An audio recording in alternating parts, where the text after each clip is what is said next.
नमस्कार दोस्तों। नालंदा विश्वविद्यालय की कहानी के इस दूसरे भाग में हम जानेंगे इसके सबसे बड़े खजाने धर्मगंज पुस्तकालय के बारे में। दोस्तों, क्या आप जानते हैं कि नालंदा में एक ऐसा पुस्तकालय था जिसकी आग महीनों तक जलती रही। आज हम आपको ले चलेंगे उस ज्ञान के महासागर में। लेकिन दोस्तों, अगर आप इतिहास में रुचि रखते हैं या सुनना पसंद करते हैं तो वीडियो को लाइक करके चैनल को सब्सक्राइब कर लीजिए, साथ में बेल आइकन को दबा लीजिए जिससे हमारे हर वीडियो को आप सबसे पहले देख पाएंगे। नालंदा विश्वविद्यालय की कहानी भाग 2। दोस्तों, नालंदा विश्वविद्यालय की सबसे बड़ी शान थी उसका पुस्तकालय। इतिहासकारों ने इसे धर्मगंज यानी ज्ञान का भंडार कहा है। धर्मगंज पुस्तकालय यह पुस्तकालय साधारण नहीं था। इसमें 3 विशाल भवन थे, रत्नसागर, रत्नरंजक, रत्नोद्धी। इनमें से एक भवन 9 मंजिला था और हर मंजिल पर हजारों हस्तलिखित पांडुलिपियां रखी हुई थीं। कहा जाता है कि यहाँ लाखों किताबें थीं, बौद्ध दर्शन, चिकित्सा, गणित, खगोलशास्त्र, साहित्य, भाषाएं, राजनीति और कला तक। यहाँ के आचार्य सिर्फ पढ़ाते ही नहीं थे बल्कि नई नई खोजें भी करते थे।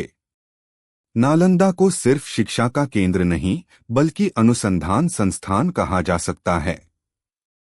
शोध और अध्ययन। दोस्तों, यहाँ विद्यार्थियों को सिर्फ रटने की शिक्षा नहीं दी जाती थी, उन्हें प्रश्न पूछने, तर्क करने और बहस करने की आजादी थी।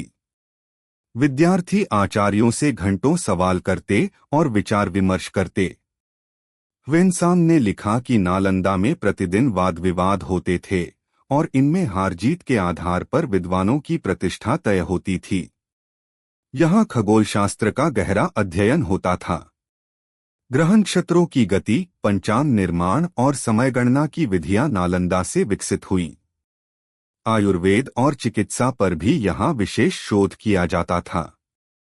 बीमारियों के इलाज, जड़ी बूटियों के उपयोग और शल्यक्रिया तक के ग्रंथ यहाँ उपलब्ध थे। ज्ञान की विश्वव्यापी पहुंच। नालंदा सिर्फ भारत तक सीमित नहीं था। तिब्बत, चीन, जापान, कोरिया और श्रीलंका से छात्र यहाँ पढ़ने आते थे। इत्सिंग ने लिखा कि नालंदा में पढ़ाई इतनी गहरी और कठिन थी कि कई छात्र वर्षों तक यहाँ रहते और फिर भी पूरा ज्ञान हासिल नहीं कर पाते। विदेशी विद्वान जब वापस जाते तो अपने देश में नालंदा की किताबें और विचार लेकर जाते। इस तरह नालंदा ने एशिया के बड़े हिस्से को प्रभावित किया।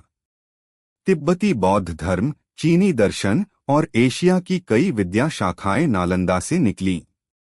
पुस्तकालय का महत्व। दोस्तों, सोचिए जरा, आज जब हमारी कोई किताब खो जाती है तो हमें अफसोस होता है, लेकिन नालंदा का पुस्तकालय तो लाखों पुस्तकों का खजाना था। यह सिर्फ भारत का नहीं, पूरी दुनिया का बौद्धिक खजाना था। कहा जाता है कि जब बाद में इसे जलाया गया तो पुस्तकालय की आग कई महीनों तक जलती रही। यह हमें बताता है कि वहाँ कितनी विशाल मात्रा में ज्ञान संग्रहित था।